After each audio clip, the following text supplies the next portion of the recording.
Hito na guys, luto na ang ating masarap na Chinese turtle with tofu. At bago tayo magsimula, magpakilala muna ako sa inyo. Ako ang inyong lingkod sa Lutong Bahay at huwag kalimutan mag-subscribe, like, comment, share, and hit the notification bell para ma-notify kayo sa mga bagong video kong i-upload.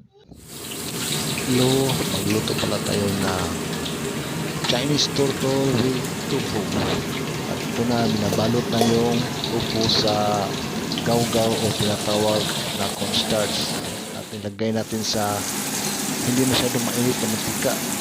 Yan, nalagay na sa mantika yung tofu natin. Yung mantika pala, huwag masyadong mainit kasi ang mangyari dyan kapag sobrang init, pwedeng mangitim o masunog yung pinipito natin tofu. Dapat tama lang yung lakas sa mantika, hindi masyadong malakas.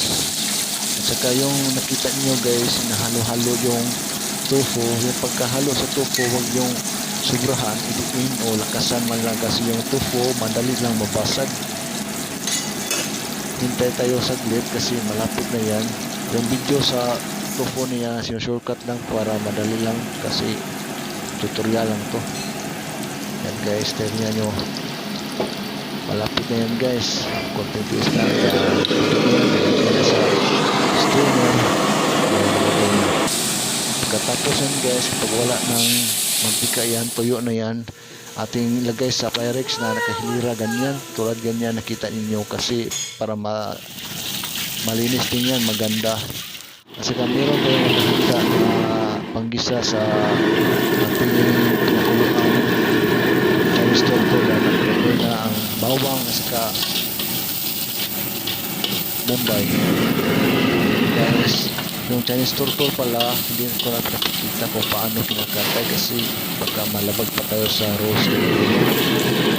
So, guys, ano lang yung turtle natin kasi nakita ninyo. Alaman ninyo na 4 na oras yung pinakuluan, dapat malambot yan kasi matigas yung shell ng turtle, hindi yan basta malambot. Kaya maabot yan mga 4 o 5 oras na pinapakuluan.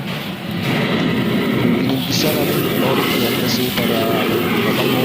Saka yung timpla, pwede indagdag yung timpla.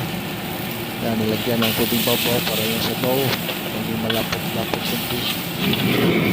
Guys, pwede itong mga nino na ito, pwede itong sundin o lutuin sa bahay kaso nga lang yung turtle, lalo na Chinese turtle, hindi mo nakita sa merkado. Kaya guys, pagkatapos na yung Chinese turtle, nilagay na sa pinigay sa Pyrex na meron na fried